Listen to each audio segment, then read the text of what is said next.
ராமானுஜதயா பாத்ரம் ஞான வைராக்யபூஷணம் ஸ்ரீமத்வேங்கடநாதார்யம் வந்தே வேதாந்ததேசிகம் லக்ஷ்மீநாதசமாரம்பாம் நாதயாமுனமத்யமாம்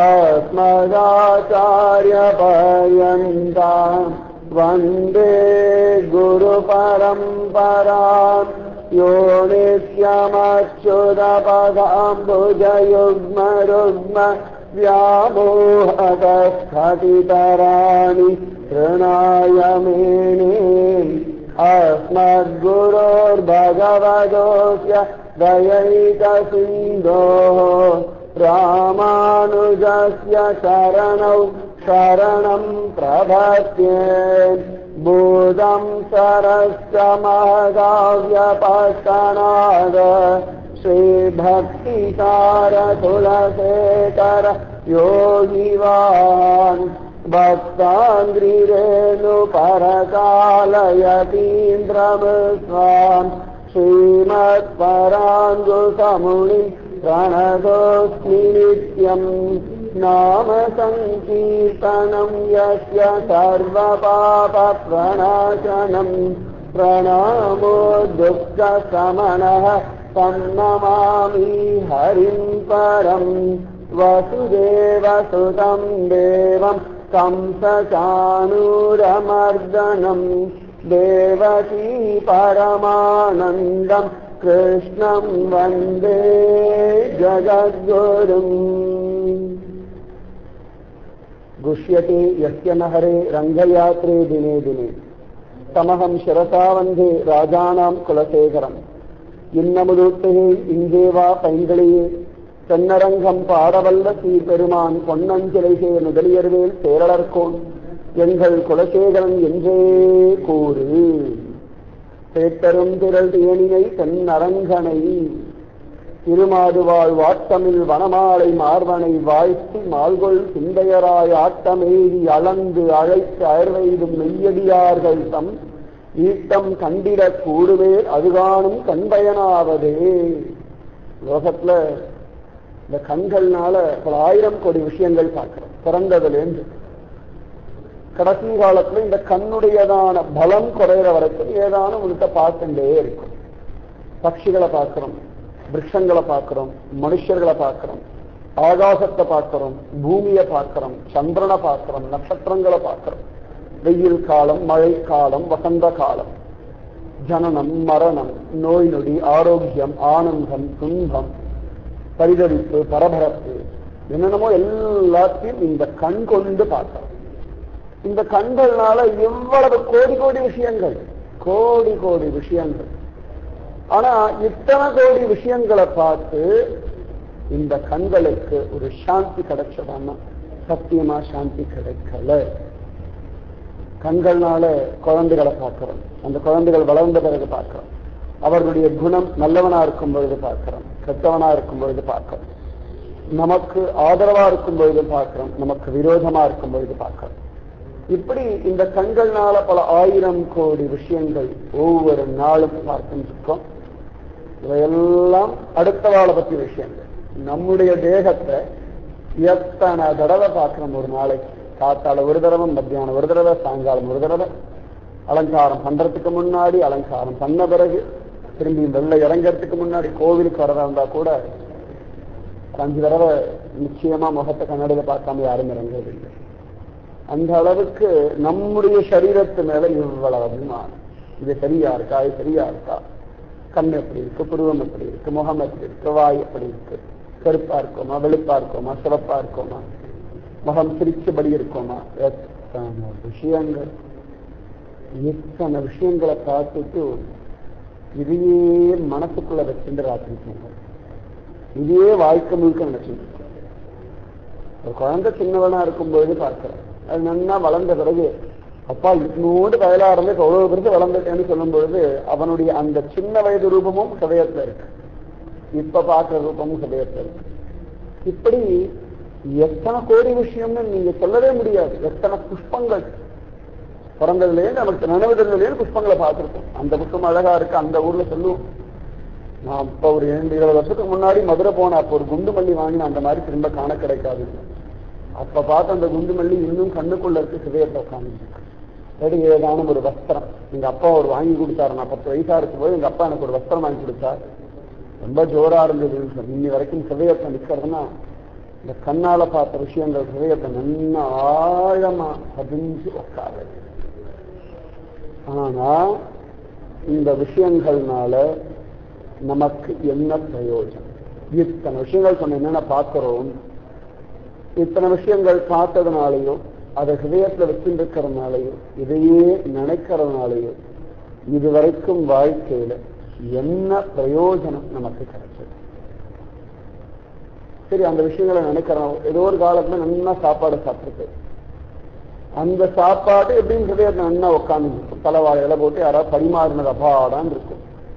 ஆனா அதை இப்ப நினைக்கிறதுனால இன்னைக்கு இந்த வேலைக்கான பசி சரியா போகப்படுறதா? சாப்பாடு தான் நினைக்கிறோம், பசி சரியா போகணுமே.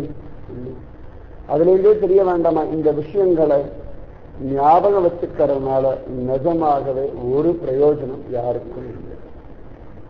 ஞாபகம் வைக்க வேண்டிய விஷயம், கண்ணால பார்க்க வேண்டிய விஷயம், அப்படியே ஹிருதயத்தை பதிச்சு வச்சுக்க வேண்டிய விஷயம் பகவானும் பகவத் பக்தர்களும் மட்டும்தான்.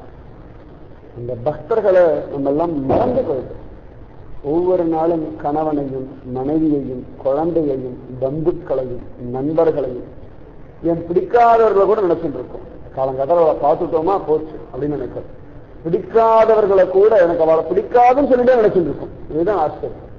இப்படி பல்வேறு விதமான விஷயங்களை ஹிருதயத்துல நினைச்சுட்டு இருக்கோம். ஆனா ஒவ்வொரு நாளும் எத்தனை தடவை பக்தர்களை நினைக்கிறோம்னு பார்த்தா சத்தியமா இல்லைன்றது அவளுக்கு தெரியும். நீ காத்தாலேருந்து நீ சாயங்காலத்துக்குள்ள எத்தனை தடவை எத்தனை பக்தர்கள் நீங்க நினைச்சு பாருங்க. நம்ம பக்தாளுக்கு ஒன்றும் குறைச்சல் கிடையாது. பாரத பூமியில மீராபாய்க்கோ சக்குபாய்க்கோ ஜனாபாய்க்கோ ஆண்டாளுக்கோ குலசேகர ஆழ்வாருக்கோ சுவாமி ராமானுஜருக்கோ ஆளவந்தாருக்கோ என்ன குறை இருக்கு? நித்தியம் அவ பிரத்யட்சமா இருந்துருக்கா. ஆனா எத்தனை தடவை நம்ம அவளை நினைக்கிற சத்தியமா இல்லை, இல்லவே இல்லைன்றதுதான் சத்தியம். உங்க மனசுக்கு நல்லா தெரியும். இந்த பக்தால நீங்க நினைச்சிட்டு இருந்தாலே வாழ்க்கை சுத்தமா இருக்கு. இதை விட்டு குற்றம் குறை உடையதான இந்த மனுஷர்களை நினைக்கிறதுனால ஒரு நாளும் சுத்தம் இல்லை. பக்தால நினைச்சு பாருங்க, ஆண்டாள் நினைச்சு பாருங்க. ஒரு நாள் ஆண்டாள் நினைச்சு பாருங்க, நிஜமே பரம குஷியா இருக்கு. ஒரு நாள் மீராவை நினைச்சு பாருங்க, ஒரு நாள் சுவாமி ராமானுஜர், ஒரு நாள் குலசேகர ஆழ்வார், ஒரு நாள் துருவன், ஒரு நாள் பிரகலாதன். இது ஒவ்வொரு நாள் ஒரு பக்தா நினைக்கலாம். இல்லைன்னா அவ குருவியே டெய்லி நினைச்சுட்டு இருப்பான். இவ்வளவு சுத்தம் இருக்கே, ஏன் விடணும்? மனசு ஏமாத்துறது, வேற யாரும் நம்மளை ஏமாத்தல. நம்முடைய மனசு தேவையில்லாத விஷயங்களை நினைச்சு நம்மளே துக்கப்பட வச்சுட்டு அடவா நம்மளையே வருத்தப்பட வச்சு நம்மளை நாமே ஏமாத்திருக்கோன்றதுதான் சத்தியம். இதுதான் ஜீரணம் பண்ண முடியாத சத்தியம். ஆனா இதுதான் சத்தியம். பக்தாள நினைக்கணும், பக்தாள நினைக்கணும். அதுதான் புலம்பரார். இந்த 2ஆம் திருமணி 10 பாசுரம் முழுக்க முழுக்க பக்தாளுடைய பெருமை. அதுதானும் கண் பயனாவதே. இந்த கண்ணுக்கு எதிராக பிரயோஜனா பக்தர்கள் கூட்டத்தை பார்க்கறதா பிரயோஜனம். அதுவும் இந்த பகவான் இருக்கான், இந்த ரங்கன் இருக்கானே, அவன் அனுபவிக்கிற பக்தர்கள் எல்லாம் ரொம்ப விசேஷமா இருக்கா. ஒருத்தர் சலத்தமா இல்லை. தொண்டடிப்படியாக இருந்த சிரேஷ்டம்னா திருப்பானாவோ இன்னொரு சிரேஷ்டம். இவா 2 பேராவது ஸ்ரீரங்கம் பக்கத்துல இருந்து ரங்கநாதன் நினைத்தே கதறி அழுது அனுபவிச்சார். தொண்டடிப்படியாக நித்தியம் பார்த்து அனுபவிச்சார். அவருக்கு அப்படி ஒரு பாக்கியம். திருப்பானாழ்வார் கொள்ளிட கரையில நின்று பார்த்து அப்படியே ஏங்கி அனுபவிச்சார். அவருக்காக இவர் 2 வசதி. இவா 2 பேருக்கும் சம்பந்தம் இல்லாம ஆண்டாள் எங்கேயோ ஸ்ரீவல்லிபுத்தூர்ல இருந்து புலம்பினா அங்கேருந்து வந்து ரங்கனுடைய திருமேனியோட ஐக்கியமா ஆண்டாள் அப்படி ஒரு விசேஷம். குலசேகராழ்வார் எங்கேயோ இருந்து ஏங்கிறார். சுவாமி நம்மாழ்வார் தான் இருக்கிற இடத்துல இந்த ரங்கன் அழிச்சுண்டு போயிட்டார். ஒருத்தருக்கு சலத்துவார் போட்டி போடும் ஒரு பக்தி. தொண்டடிப்படியாளருடைய பக்தி குலசேகராழ்வாருக்கு வரவே வராது. குலசேகராழ்வாருடைய பக்தி திருப்பாணாருக்கு புரியாது. திருப்பாணாருடைய அற்புதமான அந்த வினயம் ஆண்டாளுடைய பிரேமைக்கு சமானம் இல்லை. ஒவ்வொன்றும் வித்தியாசம். இதோடைய பிரேமை, அது ஒரு தாஸ்யம், அது ஒரு சத்தியம், அது ஒரு வினயம். ஆனா ஒவ்வொன்றும் விசேஷம். அதுவும் இந்த ரங்கநாதனுடைய பக்தர்கள் கூட்டம் ஆள வந்தார். அவ்வளவு எல்லாத்தையும் விட்டுட்டு வந்தேன்னு வந்துட்டான். ராமானுஜரை ரன் பிடிச்சு இழுக்கான். காஞ்சி வரதன் பிரிச்சு அழைச்சிட்டு போறான் ரங்கநாதன். அப்படி ஒவ்வொருத்தரையும் விசேஷமா இந்த ரங்கன் சிவபண்ணி அழைச்சிட்டு போறான். பராசர பக்தர் பிறந்ததுலேருந்தே ரங்க தியானத்தோடையே பிறந்து அவனோடையே வளர்ந்து அவன் விஷயமாவே பேசிட்டு அவனோடையே ஆடி பாடிந்திருந்தவர் பராசர பக்தர். அவருடைய சிஷ்யர் நஞ்சியர் எல்லாம் பிரம்மம் தான் அப்படின்னு சொல்லி நிர்குணமான நிராகாரமான பிரம்மத்தை வாங்கி கடந்தவர். இங்கேயோ மைசூர் பக்கத்துல மேல்கோட்டில் இருந்தவர். இங்கேன்னு பராசர பக்தர் போய் அவரை திருப்பி பணிகொண்டவுடனே நஞ்சி ஆகார பரமானந்தப்பட்டு ஒவ்வொரு நாளும் இந்த ரங்கனை பார்த்து பார்த்து பார்த்து பிரமிச்சு போனார். இவ்வளவு வருஷம் இந்த ரங்கன் தெரியாம போயிட்டானேன்னு கேட்டார். அந்த மாதிரி ஒவ்வொரு விதத்துல இந்த ரங்கன் ஒவ்வொருத்தருடைய ஹிருதயத்தை அபகரிக்கிறான். இன்னி வரைக்கும் அபகரிச்சுதான் இருக்கான். அவ்வளவு விசேஷமானவன் இந்த ஸ்ரீரங்கம் ரங்கநாதன். இந்த பிரம்மருத்ராதி தேவர்கள் எல்லாம் கூட திருப்பார்கடல்ல போய் பகவானை பார்க்க முடியும் நினைச்ச போது பார்க்கலாம். அதுக்காக திருப்பார்கடல். ஆனாலும் அவளுக்கு அதை விட எதிராசக்கமா இருக்குன்னா ஸ்ரீரங்கத்துக்கு வந்து ரங்கநாதனை பார்த்து அபாரா. அவளுக்கு ஸ்ரீரங்கம் வந்து ரங்கநாதனை விட்டு பார்த்து தங்களுடைய குற்றம் குறைகளை தேவைகளை சொல்லியாசம் நிறைவேறணும் ஒரு சந்தேகம். அதனால 30 தேவர்களும் நேர இறங்கி ஸ்ரீரங்கம் ஓடி வந்துடுறாள். அத்தனை ஒரு விசேஷம். எத்தனையோ பெரியவா வருஷத்துல ஒரு 5 தடவையா போய் ரங்கனை பார்க்கணும்னு சங்கல்பம் பண்ணி இருக்கிறவாள்லாம் ரங்கனை பார்க்காம அவளால் இருக்கவே முடியாது. அப்பேற்பட்டவன் அந்த ரங்கன் தேத்தரும் திரை தேனினை. இதே நினைச்சிருக்கா ஏதோ திருப்பதி பெருமாளை மட்டும்தான் அவன் சங்கல்பம் பண்ணா பார்க்க முடியும். ரங்கனையும் அவன் சங்கல்பம் பண்ணாதான் பார்க்க முடியும். நம்ம ஆசைப்படலாம், பிரார்த்தனை பண்ணலாம், அவன் சிவ பண்ணி வாடாபயலே அப்படின்னு சொல்லி கூப்பிட்டாச்சுன்னா உடனே ஓடி போய் அந்த ரங்கனை பார்த்துட முடியும். தேத்தரும் திரள் தேனினை. தேன் போல பரமபூஜ்யமானவன். ரொம்ப ருச்சியா இருப்பான், ரொம்ப விசேஷமா இருப்பான். அத்தனை பக்தர்களும் விதவிதமா காப்பாற்றிருக்கான். அந்த தேனை ரங்கன்ற தேனை ரொம்ப பரிசிரமப்பட்டு காப்பாற்றி கொடுத்திருக்கான். துளுக்கர்கள் காலத்தெல்லாம் ரொம்ப படாத பாடுபட்டு இந்த ரங்கனை காப்பாற்றிருக்கான். தேத்தரும் திரள் தேனினை தென் அரங்கனை இருமாடுவாள் வாட்டமில் வனமாலை மார்வனை. இந்த மார்பு பிரதேசம் இருக்கு. நிஜமா ஏதானும் ஒரு ஜென்மாவிலையாவது அந்த ரங்கனை தொட்டு அவனுக்கு ஒரு அலங்காரம் பண்ணி பார்க்கணும். பரம சுகம். நம்ம மாத்து குழந்தைக்கு அலங்காரம் பண்றது ஒரு சுகம் சொல்றோம். குழந்தையோ பெரியவாளோ யாருக்கோ ஏதோ ஒரு அலங்காரம். சில பெரியவாளுக்கு உடம்பு முடியாது, அவளுக்கு அலங்காரம் நம்ம தான் பண்ணி விடணும். குழந்தைகளுக்கு நம்ம தான் பண்ணி விடணும். நமக்கும் நாமே அலங்காரம் பண்ண வேண்டும். இதெல்லாம் ஒரு சுத்தமா, இதெல்லாம் ஏதோ கடமை பண்ணி ஆகணும். பிடிக்கிறதோ இல்லையோ பண்ணி ஆகணும். ஆனா அந்த ரங்கனுக்கு அலங்காரம் என்ற சுத்தம் இருக்கு. அது எப்படா புரியும்னா அந்த ரங்கனுடைய கைங்கரியபரராயிருந்து அங்க ஒரு பக்தராயிருந்து ஒவ்வொரு நாளும் ரங்கனுக்கு விரோதமான மாலை சாத்தி அவன் திருமேனியில் இருக்க வாடின புஷ்பத்தை எடுத்து போட்டுட்டு அழகா 10 வஸ்திரம் எல்லாம் உடுத்தி பரிமளம் மிகுந்ததான திரவியங்கள் எல்லாம் அவன் திருமேனியில பூசி ஆனந்தமா அவன் கண் முதற்கொண்டு காது முதற்கொண்டு அப்படி தடவி பார்த்து அத்தனை அழகா அலங்காரம் என்ற சுத்தம் இருக்கு. பரமசுத்தம். அப்படி அலங்காரம் எல்லாம் பண்ணிட்டு அந்த வக்ஷஸ்தலம் அப்படி கை வச்சு பார்க்கணும். பகவானுக்கு சமயத்துல சால கிராம மாலையெல்லாம் சாத்துவார். ரத்னஹாரம் முத்துஹாரம் எல்லாம் சாத்துவார். அப்படி சாப்பிட்ட சமயத்துல பகவான் ரங்கன் தடுத்துட்டான். கொஞ்சம் அப்படி சாய்வாக தடுத்துட்டான். ஆ சமயத்துல இந்த மாலையெல்லாம் சாப்பிட்டு கொஞ்சம் சரிஞ்சு விடும். அது சரி பண்றதுக்காக அப்படி மேல அப்படி தள்ளி விட்டு அதை ஒழுங்கா நிற்கும் போது இவருடைய வக்ஷஸ்தலத்தெல்லாம் கைப்படும். கிருஷ்ண ஹரே அனுபவிச்சாத்தான் தெரியும். அப்பதான் தெரியும் நிஜமாவே இந்த கை பிரயோஜனம் உடையது. ஏன்னா வெறும் அழுக்குடம்பு எச்சில் வாய் மலமூத்திர மாமிச பிண்டமா இருக்கிற இந்த மனுஷ தேகத்தை அலங்காரம் பண்றதுனால ஒரு சுகம் இல்லை. இந்த மனுஷ தேகத்தினால எத்தனை சுகம் கொடுக்க முடியும்? எத்தனை சுகம் கொடுக்கவே முடியாது. ஆனா ரங்கனுடைய அந்த திருமேனி இருக்க வக்ஷஸ்தலம் இருக்க நிஜமாவே அந்த வக்ஷஸ்தலத்துடைய பலம் என்ன, காம்பீரியம் என்ன, அதை தொட்டு பார்த்தா என்ன சுகம், அந்த வக்ஷஸ்தலத்துல சாஞ்சி பார்த்தா என்ன சுகம்னு ஆண்டாளை கேட்டாச்சு. திருப்பானாழ்வார் கொண்டடிப்படியாளர்கள் ஓரளவுக்கு தெரியும். ஒரு ஸ்திரீயா இருந்து அவள் வயசுல இருந்து அந்த பாவத்துல இருந்து ரங்கனுடைய அந்த திருமார்புல கலசாட்சி பார்த்தேன்னா திருமாது வாழ் வாட்டமில் வனமாலை மார்வனை. அந்த வனமாலை அவன் ஹிருதயத்துல அந்த வக்ஷஸ்தலத்துல பட அந்த வனமாலைக்கு அனுபவிக்கிற சுகம் சத்தியமா மனுஷாளுக்கு கூட கிடைக்காது. மனுஷா தூரத்துல இருந்து பார்க்கிறோம், அழகா நம்ம கொடுத்த மாலையை அவன் திருவேணியில சாத்துவா, பரவாயில்ல நம்ம கொடுத்த மாலையை பகவான் ஏற்றுட்டான்னு ஒரு சுகம் இருக்கும். ஆனா வனமாலையாவே இருந்து அவன் கழுத்திலேயே கடக்கிற சுகம் அனுபவிக்கணும். அந்த வனமாலையுடைய அம்சமாத்தான் இந்த சந்தடிக்குடியாருடைய அவதாரம் கூட அவ்வளவு சிரேஷ்டம். திருமாறு வாழ் வாட்டமில் வனமாலை மார்வனை வாழ்த்தி மாள்கொள் சிந்தையராய். வாழ்த்திலே இருக்கா பக்தர்கள் எப்பொழுதும் பகவானுடைய விதவிதமான நாமத்தை சொல்லி, சகஸ்ர நாமம் சொல்லி அந்த ஒவ்வொரு நாமத்தையும் விதவிதமா அனுபவிக்கிறார். பராசரபட்டருடைய விஷ்ணு சகஸ்ரநாம பாஷ்யம் வாசிக்கணும். ஆஹா, இத்தனை பலமுடையதான புரிஞ்சுவார். ஒவ்வொரு நாமத்துக்கும் அவர் பண்ற வியாக்கியானமும் அதுக்கு அவர் கொடுக்கிற ஓமையும் அத்தியாச்சரியமா இருக்கும்.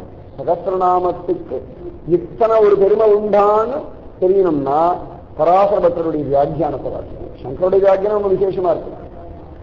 சங்கரர் ஆசைப்படல, ஆனாலும் விஷ்ணு சகஸ்ரநாம பாஷ்யம் தான் முதல்ல வரணும் அவருக்கு சங்கல்பமே ஆகும். அவரு மாத்தி மாத்தி தன் சிஷ்யன் அனுப்புறார், புஸ்தகம் எடுத்துன்னு வாடா. அவர் ஏதோ ஒரு புஸ்தகம் சொன்ன அம்பாளை பத்தி எழுதணும் அப்படின்னு பார்த்தா அந்த பார்வையை விதவிதமா ஒரு புஸ்தகம் எடுத்து திரும்ப திரும்ப திரும்ப எத்தனை சிஷ்யர் போனா விஷ்ணு சகஸ்ரநாம புஸ்தகம் எடுத்துக்கிட்டு இதுக்கே பாஷ்யம் பண்ண சொல்றான். அப்படிப்பட்டதான ஒரு விஷயம் இந்த விஷ்ணு சகஸ்ரநாமம்.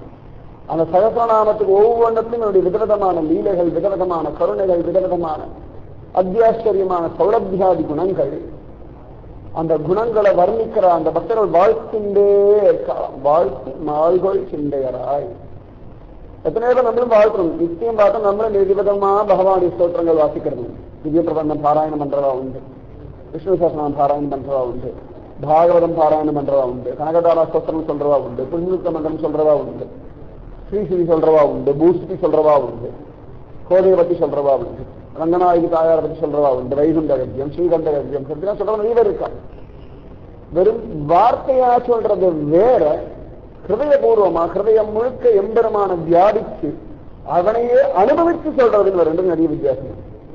சேத்திரிகாரில் காசை போட்டதெல்லாம் அதுவும் சகஸ்ரநாமம் சொல்லும், அதுவும் பாகவதம் சொல்லும், அதுவும் ரொம்ப தூரம் ராமாயணம் சொல்லும். ஆனா அதனால அதுக்கு மோட்சம் கிடைக்குமா? வெறும் சப்தத்தை காற்றும் ஹிருதயம்.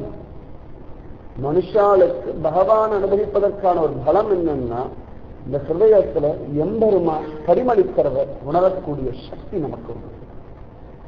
மற்ற எந்த விதமான சரீரத்துக்கும் அந்த பாக்கியம் கிடையாது. தேவர்களுக்கெல்லாம் கூட பகவானை பார்க்க முடியும். ஆனா ஏதாவது அவசரம் கஷ்டம்னா ஓடி போய் பார்த்து கஷ்டம் நீங்க பிறகு மறந்து போக முடியாத ஒரு சரீரம். ஆனா அந்த மனுஷ சரீரம் மட்டும் ஹிருதயத்துக்குள்ள பகவானை பல பார்க்க முடியும். துருவன் எப்படி அனுபவிச்சானோ, பிரகலாதன் எப்படி அனுபவிச்சானோ, ஆழ்வாராதன் எப்படி அனுபவிச்சாரு, ஆளவந்தாரும் சுவாமி ராமானுஜரும் எப்படி அனுபவிச்சாரோ அந்த எம்பெருமான ஹிருதயத்துக்குள்ள பார்க்கக்கூடிய சக்தி நம்ம அத்தனை பேருக்கும் பரிபூர்ணமா உண்டு.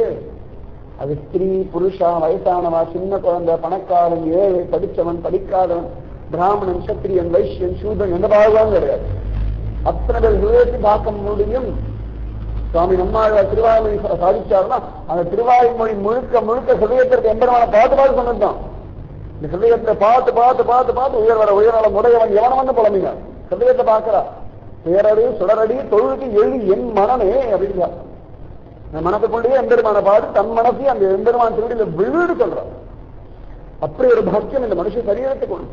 அந்த பக்தன் என்ன பண்றான்னா வாயினால வாழ்த்துறாரு, மனசுக்குள்ள அப்படியே பகவான வச்சிருக்கான். வேற யாரும் வச்சுக்கல. சாதாரண எல்லாரும் பிரார்த்தனை பண்ணுவோம். அத்தனை பேரும் பிரார்த்தனை பண்ண சாதாரண எல்லாரும் பண்ற விஷயம். ஏதாவது ஒரு கஷ்டம் வந்து இருக்கு, இல்லாட்டி குழந்தைனால ஒரு கஷ்டம், இல்லாட்டி ஏதாவது கஷ்டம், இல்லாட்டி உடம்பு முடியல, அவளுக்காக கஷ்டம்னா உடனே அவளை நினைச்சுதான் பிரார்த்தனை பண்றோம். அங்க பகவானை நினைச்சு பிரார்த்தனை பண்றது இல்ல.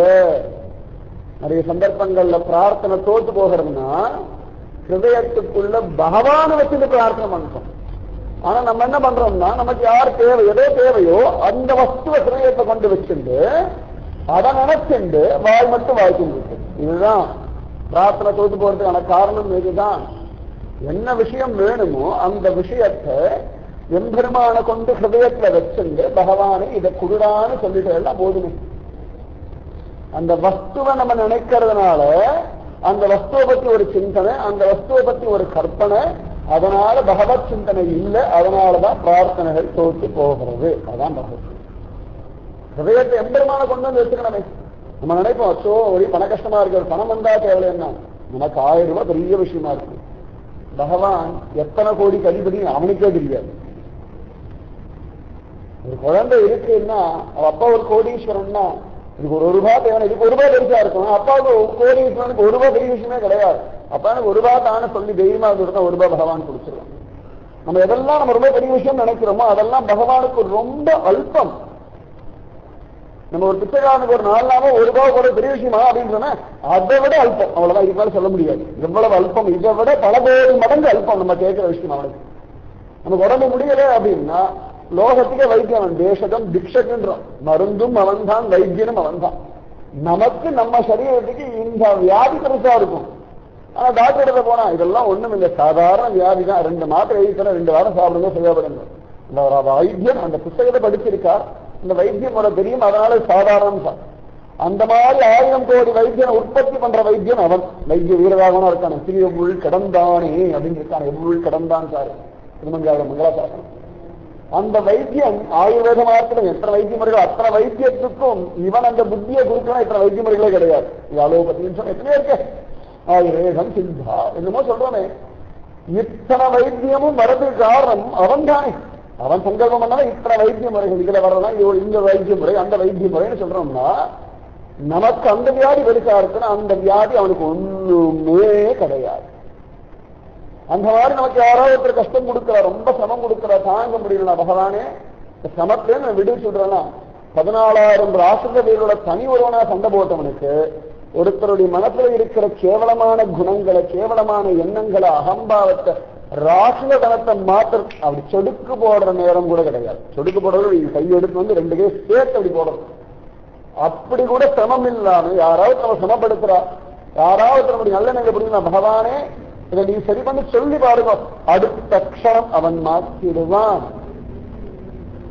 கருணாசாகரன். நமக்கு என்னன்னா அவன் மேல இருக்க பலத்தை நம்பிக்கை கிடையாது. நமக்கு நான் சொல்ற உண்மை கத்துக்கும்.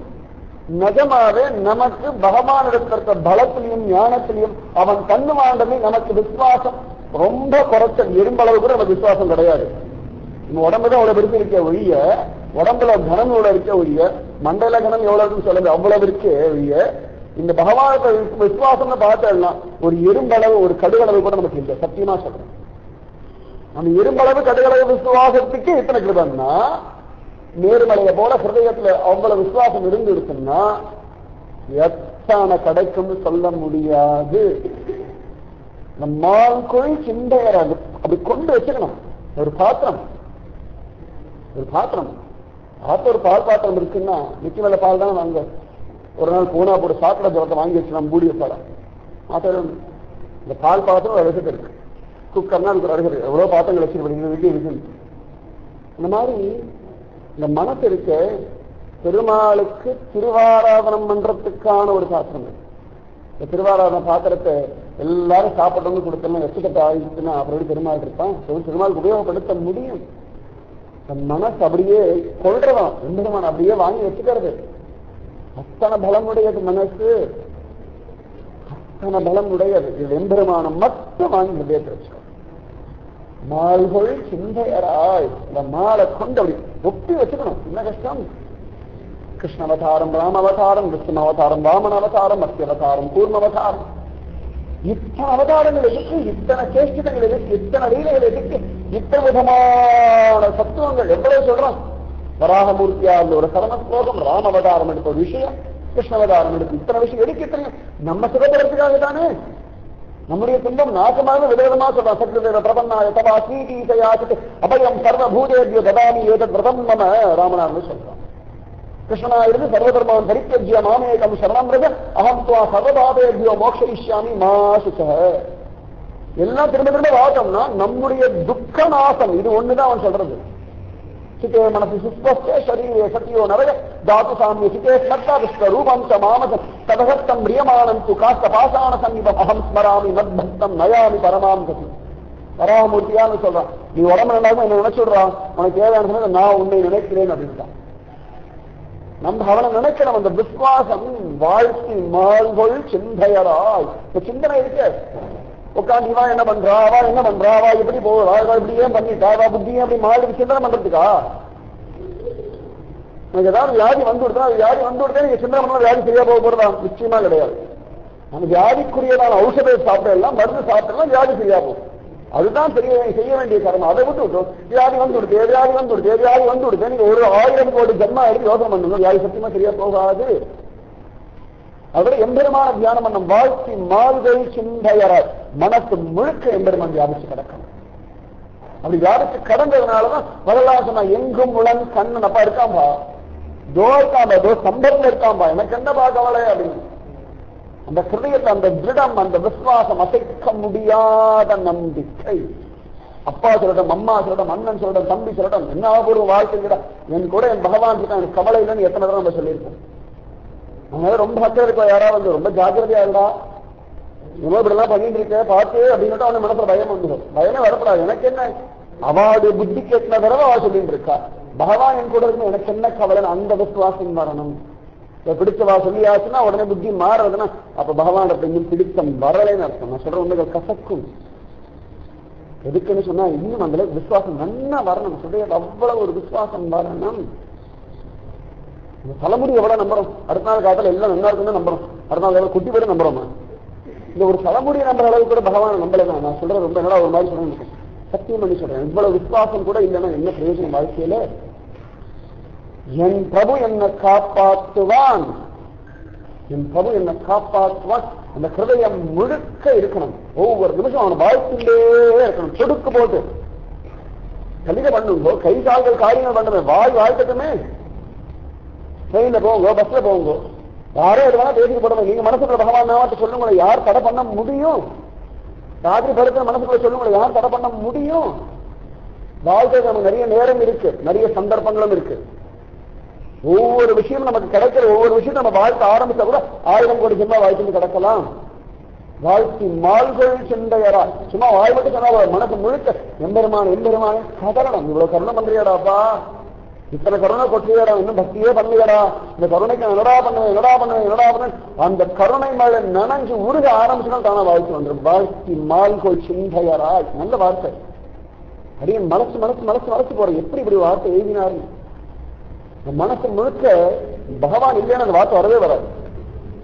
வாயும் வாழ்த்தணும், வாயினால் பாடி மனதினால் சிந்திக்க, அப்படியே அவனையே வாழ்த்து மனசு முழுக்க அவனை ரொட்டி வச்சுக்கோங்களேன். என்ன கஷ்டம், என்ன அற்புதமா ஒரு பசும்பால் கிடைக்கிறோம். அப்பாவெல்லாம் வாங்கி நிறைய கொடுக்க எவ்வளவு வேணா வாங்கி பெரிய பாத்திரம் போனோம், எவ்வளவு பெரிய பாத்திரம் எடுத்துட்டு போகுது.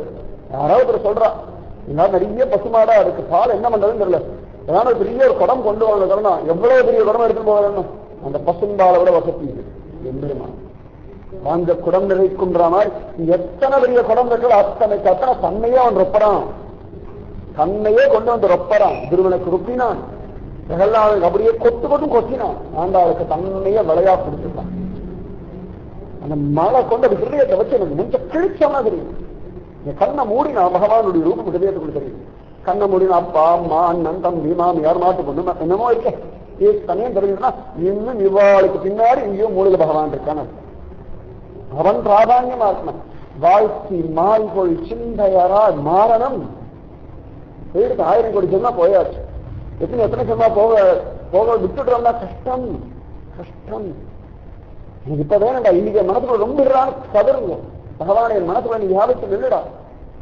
எத்தனை பேர் ஹிருதயத்துல வந்து சொல்லி உட்காந்துட்டு சாப்பிட்டா மாதிரி அவன் கொடுத்தான். பாண்டரங்க பக்தர் பகவான் பாண்டரங்க ஒழுங்கு வேணாம் குடுறா அப்படின்ட்டான். உடனே கட்டி எடுத்து ஹிருதயத்தை கிழிஞ்சு ஒழிஞ்சு கொண்டுட்டான். அப்படி ஹிருதயத்தை கொண்டு வந்து எம்பெருமான வச்சுக்கோங்க. எத்தனை கோடி ஜென்மா தெரியுமா? அம்மாவை நினைச்சாச்சு, அப்பாவை நினைச்சாச்சு, அண்ணன் நினைச்சாச்சு, தம்பி நினைச்சாச்சு, தங்கி நினைச்சாச்சு, பந்துக்கள் நினைச்சாச்சு, நண்பர்கள் நினைச்சாச்சு. எத்தனையோ கோடி கோடி கோடி ஜென்மா இவாளையே நினைச்சு நினைச்சு நினைச்சு ஜென்மாவை வீரடிச்சிருக்கோனா சத்தியம். தாயே தந்தையும் சொல் தாரணை கிளை மக்கள் என்று நோயே பற்று ஒழிந்தேன். சரியான வார்த்தை. உங்களுக்கு என்ன தெரியும்? யாரை பத்தி என்ன தெரியும்? யாரை பத்தி அவளோட ஸ்வரூபத்தை பத்தி என்ன தெரியும்? அவ போன ஜென்மத்தை என்னவா இருந்தா அடுத்த என்னவா இருக்க போறா? இந்த ஜென்மத்துல எத்தனை வருஷங்கள் எத்தனை நிமிஷங்கள் நம்ம கூட இருக்கோம் நமக்கு தெரிய போறதா? தெரியாது. அப்புறம் என்னத்துக்கு இவ்வளவு சிந்தனை? ஆனா பகவான் நிரந்தரமான நீ எத்தனை கோடி ஜென்மா பாவியா இருந்தாலும் சரி, விருட்சமா இருந்தாலும் சரி, மிருகமா இருந்தாலும் சரி, மனுஷனா இருந்தாலும் சரி, நாஸ்திகனாக இருந்தாலும் சரி, பகவான் உங்களோட நீங்களே. நாஸ்திகன் இருக்கான், பகவான் இல்லாத பகவான் இருக்கான். அவன் அனுபவிக்கிறதுக்கு ஆசைப்படுறான், அவ்வளவுதான். அவனுக்கு அனுபவிக்கணும்ன்ற எண்ணம் உண்டாகல. ஆனால் பகவான் அவனுக்குள்ளேயும் ஹிருதயத்தில் இருந்துதான் இருக்கான். பரமாத்மா அந்தரியாம உட்கார்ந்துட்டுதான் இருக்கான்.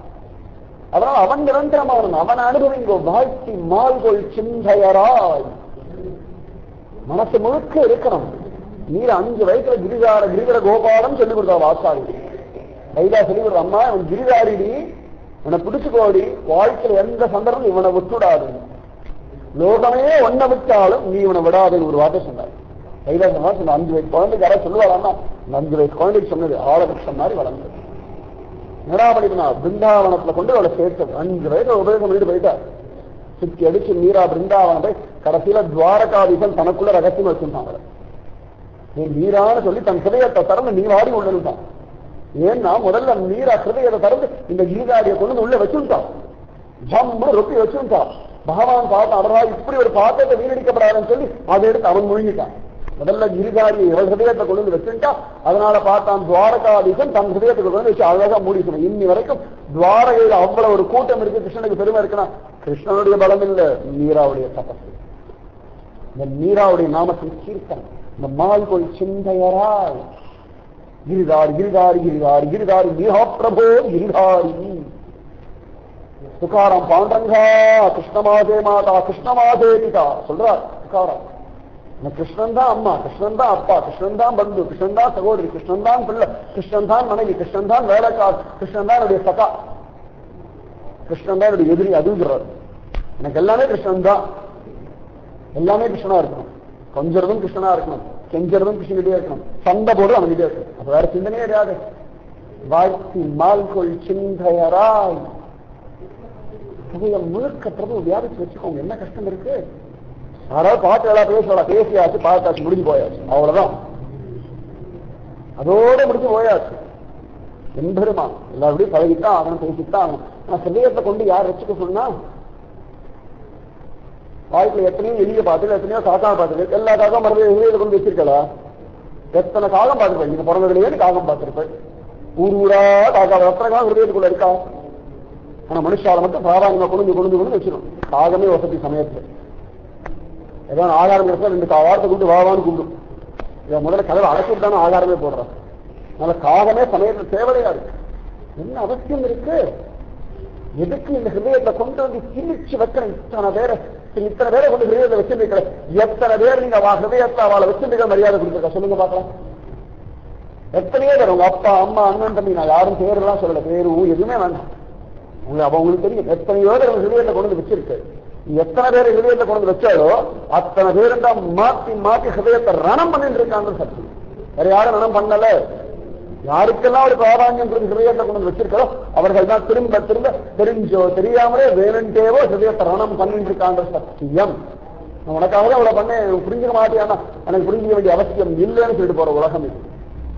ஆனா என்னைக்காவது ஒரு நாள் பகவான் அப்படி சொல்லியிருக்கான, ஐயோ இவ்வளவு பண்ணிட்டியாரா குழந்தை, பத்திரம் புஷ்பம் பலம் தோயம் யோமே பக்தியா பிரயத்ததி ததகம் பக்தி உபகிருதம் அஸ்னாமி பிரயதாத்மனன்னு திரௌபதியும் பஞ்சபாண்டங்களும் சாப்பிட்ட பிறகு மீறி இருக்கிற ஒரு பருத்திய சாப்பிட்டு கிருப பண்ற ஒரு கருணாசாயனை விட்டுட்டு கொஞ்சம் அன்னம் ஆறி போயிடுத்து கோச்சிக்காதன்னு சொன்னாலே கையத்தக்கான் பூமிக்கும் வானத்துக்கும் முடிக்கிற இந்த அல்பம் மனுஷால கொண்டு ஹிருதயத்துல வச்சு ஏன் பாடு தரணும்? ஒரு நாள் உப்பு அதிகமாயிடுது, ஒரு நாள் உப்பு குறைஞ்சு போயிருந்தா என்ன அட்டகாசம் பண்ற? நீண்டு போன கொஞ்சம் குறைச்சா இருக்கு, கொஞ்ச நாள் வெயிட் பண்றாலும் அதுக்குள்ள எனக்கு நீண்டு போனதை போடுறியா? ஆனா அவன் நீண்டு போன ஒரு பருக்க இத்தனை பேரை சாப்பிட்டு அலம்பி ஒழுங்கா அலம்பி வைக்கல. அவன் திரௌபதி பாத்திரத்தை ஒழுங்கா தேய்ச்சி அலம்பி வைக்கலாம், அவ்வளவுதான். அந்த மீறி இருந்த ஒரு பருக்க ஒரே ஒரு கீரையை சாப்பிட்டு கிருப பண்ணாங்க. வனவாசத்தை எல்லாரும் அவளை விட்டு எத்தனை பேர் பாண்டவர்கள் வனவாசம் வந்தா? அஸ்தினாபுரம் முழுக்க பாண்டவர்கள் எங்களுக்கு உயிர். பாண்டவர்கள் ஆஹா ரோகன் வசம் நல்லா பேசுவாங்க அஸ்தினாபுரம் கடைசி வரைக்கும்.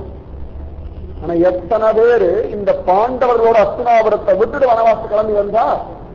எத்தனை பேர் வந்தா? யாரும் வரலைன்றதுதான் சத்தியம். பீஷ்ம பிதாமகர் கூட சொன்னார், எனக்கு பாண்டவர்கள் அவ்வளவு உசுறு, நான் கிளம்பி வர வேண்டிய ஒரு நாள் இருக்க வேண்டியதான, சரி ஒரு பெரிய வருஷங்கள் இருக்க வேண்டாம், அவ எத்தனை வருஷம் இருந்தாலோ காட்டுல அந்த 12 வருஷம், ஒரு வருஷம் அஜ்ஞாவாசம் தான் வேண்டாம். ஒரு நாள் வந்து உட்கார்ந்து இருக்கலாமோ, ஒரு பீஷ்ம பிதாமகர், ஒரு துரோணாச்சாரியார், ஒரு கிருபாச்சாரியார ஒருத்தர் ஒரு நாள் எப்படி இருக்கான்னு பார்க்க வேண்டியதான். ஆனா இவன் வந்தான், கூப்பிடுற சமயத்திலும் வந்தான், கூப்பிடாத சமயத்திலும் இவன் மட்டுமே வந்தான். இவன் மட்டும்தான் வருவான், வரக்கூடியவன், கைவிடாத. ஆனால் இவனதான் கொண்டு வச்சுக்கணும். வாழ்த்தி மால்கொள் சிந்தையராய், அவ ஹிருதயம் முழுக்க என் கிருஷ்ணன் என் கூட இருக்கான். கோரா கும்பர் கை அவரே வச்சிருக்கார். அப்ப கூட அவருடைய வாழ்க்கை அவர் பந்துக்கள் யாரும் நடக்கிறார். அவன் திமிரெடுத்து கையை வச்சிருந்தான், நம்ம என்ன பண்ண முடியும் அப்படின்னா கோரா கும்பருடைய பந்துக்கள். ஆனா அந்த சமயத்திலையும் பாண்டரங்கன் மாறு வேஷத்துல இருந்து கோரா கும்பருக்கு ஒவ்வொரு நாளும் அவருக்கு பதில இவன் தான பண்ணி, இவன் தானே எடுத்து, இவன் ஆகாரம் சாப்பிடாம அந்த குடும்பத்துக்கு ஆகாரம் கொடுக்கிறான். கருணா சாகரம். மறந்துடாதல் வாழ்த்தி மால்கொள் சிந்தையராய். நல்லா வாழ்க்கை, நல்லா வாழ்க்கை வாழ்க்கை வாழ்க்கை வாழ்க்கை. எல்லாரும் வைத்தியம் பண்றதே வாழ்க்கை இருக்கும். அந்த மருந்து கொடுத்தா இந்த தேகத்துக்கு அந்த மருந்து வேலை பண்றது கிருஷ்ண சங்கல்பம். பந்துக்களை அழிச்சுட்டு போகலாம், ஆஸ்பத்திரி அட்மிட் பண்ண வைக்கலாம், டாக்டரும் மருந்து கொடுக்கலாம். இது உள்ளுக்குள்ள போய் வேலை பண்ணி இந்த உடம்புக்கு திரும்ப பலம் வர்றது முழுக்க முழுக்க டாக்டருடைய பலம் இல்ல, பந்துக்களுடைய பலம் இல்ல, நம்முடைய பிரயத்தனம் இல்ல, பகவத் சங்கல்பம், பகவத் கிருபா கடாட்சம் ஒண்ணுதான். அதனால அவனை ஹிருதயத்தை கொண்டு வச்சுக்கோ. வாழ்க்கை மால்கொள் சிந்தையராய். ஒரு நாளும் கைவிடவே மாட்டான், கைவிட தெரியாது. அவன் கைவிடவே இல்லை. கையை பிடிச்சுட்டானா மறந்து விட மாட்டேங்கிறான். பூதனை கடறா, பூதனைக்கு போது அழகா பால் குடிக்கிறா, சத்தமா கொண்டு போட்டு அந்த வயல பால் குடிக்கிறான். குடிக்காத முடியல, விட்டுடுறா விட மாட்டேன்னு இருக்கிற ஒரு பூதனையை கூட விட மாட்டேங்கிறான். பூதனையே விடமாட்டேன், நம்மளை விட்டுடுவானா. அதனால அந்த சுரியத்தை அவனை வாழ்த்துங்கோ. வாழ்த்தி மால்கொள் சிந்தையராய். நான் ஜனது எல்லாத்தையும் விட்டு ஒழிச்சு வீசி எரிஞ்சிடும், கவச்சு வச்சிருங்க மனசை. அப்பாதான் எல்லாம் நம்ம ஹிருதயத்தை எதுவுமே நன்னால எல்லாம் குப்பை தான். ஹிருதயம் முழுக்க குப்பை தான் அடைஞ்சு கிடக்கிற. இல்ல ஹிருதயம் ஜோரா இருக்குன்னா அப்புறம் ஏன் துக்கம், அப்புறம் ஏன் ஆனந்தம் இல்லை, அப்புறம் ஏன் குழப்பம், அப்புறம் ஏன் பயம், அப்புறம் ஏன் சந்தேகம், அப்போவே தெரியும் அந்த குப்பை தான் உள்ள இருக்கு. ஆனா ஹிருதயத்தை எந்திரமானா பல பல பல பலன்னு ஜொலிக்கும். அதனால நல்லா வாழ்த்தனம். வாழ்க்கை மால்கொள் சிந்தையராய்.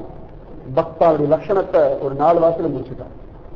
வாழ்த்தனம், ஹிருதயத்தை கொண்டு எம்பெருமான் வச்சுக்கணும். இவர்கள் மட்டும்தான் பக்தர்கள். பகவான் 12வது பக்தி என்ற பக்தி யோகத்தை அவ்வளவு அழகா சொல்றாங்க கீதையில. ரொம்ப அழகா சொல்றாங்க. யாரெல்லாம் தன்னுடைய பக்தர்கள், பக்த லட்சணம் என்ன நீட்டி மழை சொல்றான். எப்படி எல்லாம் இருக்கணும் அப்படின்னு, எப்போ எங்கேயே நினைச்சுட்டு இருக்கணும் அப்படின்னா சொல்றான். ஒரு 4 வாசல் முடிச்ச வாழ்க்கை மால்கொள் சிந்தையராய். அவ்வளவுதான் முதல்ல பக்த லட்சணம் அவ்வளவு அழகா கொண்டு வைக்கிறார். நீங்களும் பக்தர்கள் ஆகணும். அந்த மாதிரி அனுபவிக்கணும்னா வாழ்த்துங்க, வாயார வாழ்த்து, மனசார வாழ்த்து. எம்பெருமான இவ்வளவு கிருபை பண்ணிடுடா பிரபுவேன்னு கதருங்க. உனக்கு ஒரு தாகத்தையும் கொடுத்து, அந்த தாகம் தணிக்கிறதுக்கு ஒரு ஜலத்தையும் கொடுத்து, பசியும் கொடுத்து, பசிக்கு ஒரு ஆகாரத்தையும் கொடுத்து, தேகத்தை கொடுத்து, தேகத்தை மறைக்கிறதுக்கு ஒரு வஸ்திரத்தையும் கொடுத்து, அந்த வஸ்திரத்துடைய அழுக்கு போகிறதுக்கு திரும்ப துவைக்கிறதுக்கான வஸ்திரத்தையும் வஸ்துவும் கொடுத்து, திரும்பி இந்த வஸ்திரம் எவ்வளவு நாள் இருக்கிற முடியாது ஒரு பலத்தையும் கொடுத்து, என்ன பண்ணல என்ன பண்ணல. உங்க உடம்புக்கு காத்து பத்தலே உடனே அதுக்கு ஒரு அழகா ஒரு ஃபேன் சுவிட்ச் போட அது பாடு சுத்தரு. காத்து ஒரு தள்ளுதல் நம்ம மேல தள்ள வைக்க, அது காத்த ஒன்று ப்ரொடியூஸ் பண்றது, உற்பத்தி பண்றது. மேல இருக்க காத்து தள்ளி நம்ம மேல என்ன ஆகும், என்ன பண்ணல சொல்லுங்க. கோடி கோடி கோடி கோடி விஷயங்கள் நமக்கு பண்ணிட்டு இருக்கோம். நம்ம எத்தனை நாள் நம்ம யோசனை பண்ணிருப்போம். நம்ம ரத்தம் ஒழுங்கா ஓடுறதா நம்ம யோசனை பண்ணிருப்போமா? எத்தனை வரை இங்க வச்சுன்னா ரத்தம் வர்றது மட்டும் தெரியும். ரத்தம் வர்றது உடனே ஏதோ மறந்து போடுறோம், கட்ட உடனே அது இங்கேயோ ஒட்டின்றது, திரும்பி ரத்தம் வெளில வராம எவ்வளவு. நான் என்ன சொல்லுவேன், கோடி கோடி விஷயங்கள் பண்ணிட்டு இருக்கான் எம்பெருமான். ஒவ்வொரு க்ஷணமும் கோடி கோடி கோடி விஷயங்கள். ஆகார சாப்பிடறதுக்கு ஒரு வாயு, அதை பசையறதுக்கு ஒரு கை, எடுத்து போடுறதுக்கு ஒரு கை. என்ன கிருபை பண்ணல. அதை நாட்டுக்கு ஒரு ருச்சி, முழுங்கிறதுக்கு ஒரு தொண்டை, அது உள்ள போறது ஒரு குழா, அதை வாங்கி வச்சுக்கிறது ஒரு வயிறு, அதுல சக்தி எடுக்கிறது ஒரு பலம், அதையும் தேவையில்லாத ஒரு ஓட்டை, இங்கே ஹிருதயத்துக்கு போகிறதுக்கு அது ஒரு பிராணவாயு, அபானவாயு. கிருஷ்ண ஹரே வாழ்த்துங்கோ. வாழ்த்தி மால்கொள் சிந்தையரா. மீதி பாசுரம் நாளைக்கு. நானும் ஒவ்வொரு நாளாக அந்த பாசுரத்தை முடிக்கணும்னு பார்க்குறேன். ராதே கிருஷ்ணா. இந்த பாசுரம் நாளைக்கு முடிச்சிடும். ஏன்னா ஸ்ரீ ஜெயந்தி வரதுனால நாளையோட இந்த பாசுரத்தை முடிச்சுட்டு குலசேகர ஆழ்வார் பெரியாரோட சில கிருஷ்ணலீலா பாசுரங்களை சொல்லணும்னு ஆசை. நான் முக்காசு நாளைக்கு முடிச்சிருந்தேன். ராதே கிருஷ்ணா. जय सद्गुरु महाराज की जय, समस्त भागवदल को जय, गोविंद नाम संकीर्तनम गोविंदा गोविंदा, जय जानकी कांत स्मरणम जय जय राम राम, गोपिका जीवन स्मरणम गोविंदा गोविंदा, ஆழ்வார் திருவடிகளே சரணம், ஆண்டாள் திருவடிகளே சரணம், எம்பெருமானா திருவடிகளே சரணம், சர்வம் குரு அர்ப்பணம். जय श्री राधे कृष्णा सत्संग की जय, जय श्री पूज्य श्री श्री अम्मावक जय, जय श्री भारत माता की जय, लोका समस्ता सुखिनो भवन्तु, समस्ता सुखिनो भवन्तु, लोका समस्ता। ओम शांति शांति शांति।